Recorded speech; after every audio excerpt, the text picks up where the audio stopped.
Hi Shreya. It's nice having you here. Thank you. My And pleasure. yes, being an avid reader of your book, I'm sure you must have got so many reviews of how thrilling and gripping this is. Which is your favorite part of the book, which you enjoyed writing the most? It's hard to say which is my favorite part, but there is this one sequence where there's a fight that happens up in the Karpola mountains, uh, which is half Tibet and half Arunachal Pradesh. Yes. I think that's one of my favorite parts. And then there is this entire part where there's this girl called Xian. She's taken on a tour of this one laboratory. I think those two would be my favorite parts of the book. Yes, certainly. And considering you wrote a thriller, do you follow a very intricate process or you just let your words flow? I just let my words flow. I just wrote the book. In fact, I've told the story many times that I've never written a book this long. So I, enrolled myself for a couple of online courses on writing. Ah, And I nice. realized that those courses were giving me more anxiety than clarity. So I quickly, extricated myself from those courses. And I told myself that what's important is to write. Yes. And then, editors or myself, we can go back and, edit, rewrite parts. But the important thing is to get the story out as soon as Yes. possible. Okay, now that we are into the editing part, is there any similarity between your first manuscript and this book right now? Yes, there's a lot of similarity. It's hard to say, but I would say maybe it's 70 to 80% the same. Which is a very good score. Is it? It is. Okay. It is. Okay. So, coming to the cover design, we can see one person controlling the other with threads. So, why this particular design? Also, why that symbol between R&A, the communist symbol? Okay, so let me start with the first question, which is Yes. who is this guy? So, this is my villain. His name is Wei. Yes. He is our dark lord. He's just inscrutable, and I wouldn't ever want to be in the same room with him. He's dangerous. Same. He's a chess player. He anticipates everything. So he is a spy master from China, and he is trying to control our hero, Vijay. So that's Wei, and that's Vijay here, and he's trying to control him. He's trying to play him like a puppet. Yes. So that's what the strings are for. And Vijay is actually trying to break free from that control. So if you see this carefully, some strings have actually snapped. Yes. So that's Vijay exerting his own free will. nice. And your second question about the hammer and sickle. Yes. So that's again, Raw is our spy agency, and Wei, our villain, he's trying to infiltrate our spy agency, and that's why I have replaced the ampersand with the hammer and sickle. Interesting. And also, if you'll open the book, we have so many symbols inside the book as well. Yeah. And what made you put those symbols in? I'm so thankful that you've noticed them. Not many people have. Thank you. I really appreciate that. Thank you. So what I've done is, for instance, if you look at this one, Yes. these are wingdings, right? And this is it's a man with Head, gears the in the head. skull. So this chapter or this paragraph has got a lot to do with thinking or machination or something to do with strategy. Yes. So I've used this. So I've tried to find, Relatable. I was writing on a Mac. So the stuff that Mac offers, Yeah. I tried to pick and choose from that Nice. palette. Very nice. And the topic, it also revolves around the origin of COVID, a fictional story. So, were you not a bit scared that some people might sue you? I don't think it's one of the world's hottest, most debated topic. Where did the virus come from? And I'm definitely not the first to explore this question. And if you read the book, you will see that I'm not saying that it came from there. Yeah. I'm just asking questions. That did it come from there, Yes. or did it not come from there? And the truth is, I don't know. Yeah. I'm not saying that it did come from there. Okay. And was there any part of your life or the day-to-day happenings which made you write a book? That's it. Now I'm going to write a book. Well, I see myself as a storyteller and spent many years in television. And my chosen medium was television. Yes. I've been working, creating stories for other people, some short, some long. And all I've done is just change the medium and wanted to own something that I've created myself, Okay. which is this book. So, but I've never written something this long before. Yeah. They're just short scripts here and there. So that was the challenge for me. How do I, make this? And it wasn't easy, but Certainly. I'm glad that it's done. Considering you are very learned in the field of media and televisions, didn't you ever think that you should also write some non-fiction or helpful books? Or was it your thing to write some thriller gripping books? I think I just wanted to entertain people. There are enough gurus out there who, they have the knowledge that they think that should be given to other people. I don't see myself as someone who has any, that level of domain knowledge Yeah. other than television. But who's interested in television? I am. Okay, so I'll write something for you. Yes. People like it. It's a good time pass. Like after a tired day, I would be in the blanket reading a book or watching some good TV show. So then my question is, how was your publishing experience? I was very lucky. I was just very, very lucky. First time authors rarely find a Yes. publisher, and I was lucky. And I'm very thankful to Paper Towns and to Simon and Schuster for supporting the book the way they have.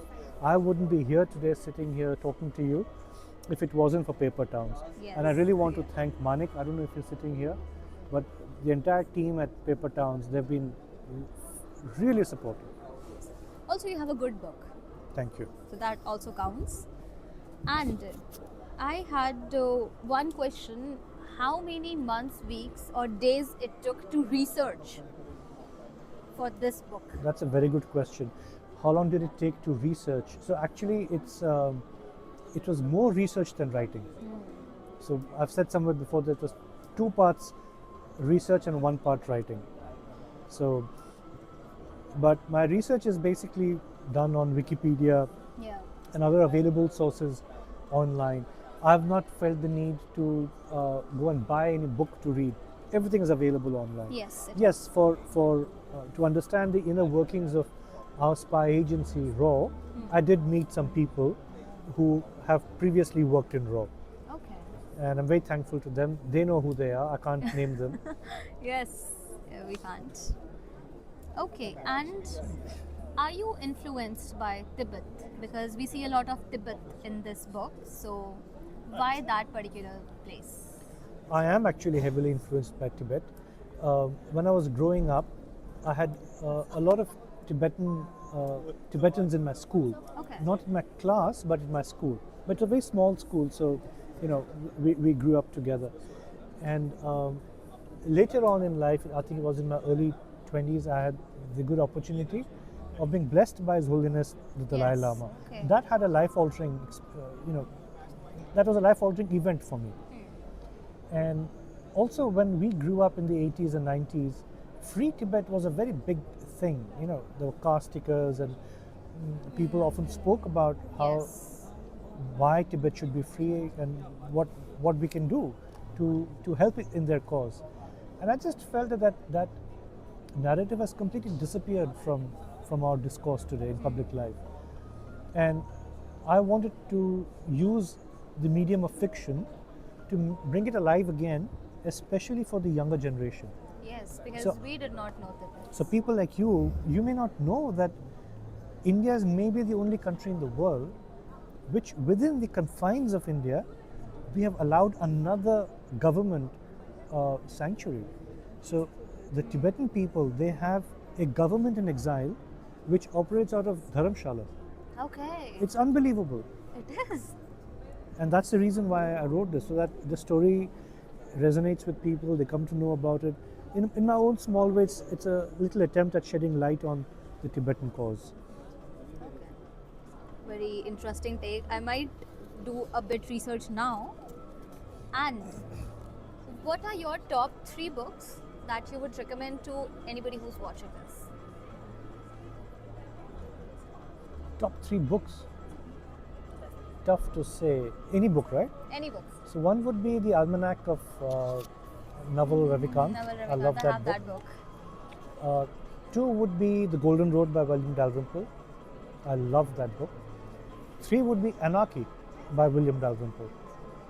He talks about East India Company, its genesis, how it came to India, how India was changed forever, all through that book, Anarchy. Nice. Okay, so what is that one piece of advice that you would like to give out to any budding author out there? If you think you're a storyteller, if you think there is a story brewing in you, don't look for outside validation, don't go talk to people, just start writing. Yes. Just start writing. That's it. Once you have your manuscript, then there's a million things you can do with it. You can take it to an editor, to publishers, you can sit and rewrite it, you can edit it, but you can do nothing if you've not written it first. So my advice would be write it first. Surely. And have you ever met writer's block? Yes, I experienced writer's block. It was a fun, romantic thing. I was like, oh yeah, I've got a writer's block. I'd only read about it, but it lasted for I think about 1 or 2 days. I don't think it lasted more than that. Okay. I just couldn't write. I just didn't know how to take the story ahead. Yeah. But I thankfully got over it. So how did you get over with the writer's block? I didn't use any method as such. I just couldn't write, and I kept thinking about it whenever I could while driving, or just kept thinking about how can I do it, and things just snapped one day. That okay, let's do it this way. And I was like, okay, let's go. Yes, that's very interesting. Now we are going to do a quick rapid fire. And morning writer or night writer? Day writer. Day writer. So not morning, not evening. Midday. Day. So I would write from I think about 9 o'clock till about 5 or 6. Nice. Yeah. So day, like a job. Tea or coffee? Coffee. Writing or reading?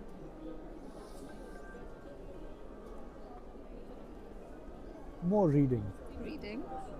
And would you like a good Instagram following, posting about your book, or a few genuine reviews readers giving out to you? What do I prefer? Yes. Can't I like both? No. Definitely genuine feedback. Genuine And again, I've been very lucky. I've had all kinds of people that I don't know reaching out to me on Instagram, and thank you for that. Really, for a first-time writer, we live on your feedback, so Yes. keep it coming in. Yes. Writing or marketing, which is harder? Oh, definitely marketing. I hate marketing, and that's something no one tells you. That when you write, your work that's just the beginning. When you've written your book, you think that okay, my job is done. No, that's just the beginning. Then, rest of your life, you have to spend marketing it. Yes. And for me, that's the tough part. There are 4 parts: writing, publishing, marketing, and then sales. People just want the writing and the sales part. Yeah, I agree. So that's it for today. Thank you so much, and it was lovely having you. Thank you, Shreya. Thank you so much. And you've been one of the first readers of the book, so thank you. Oh, am I? Okay. Thank you. I read it in June 2025. Yes. The book came out in April, Oh, okay. so Makes sense. in the first 3 months you've read the book. Yes. Thank you so much. Thank you.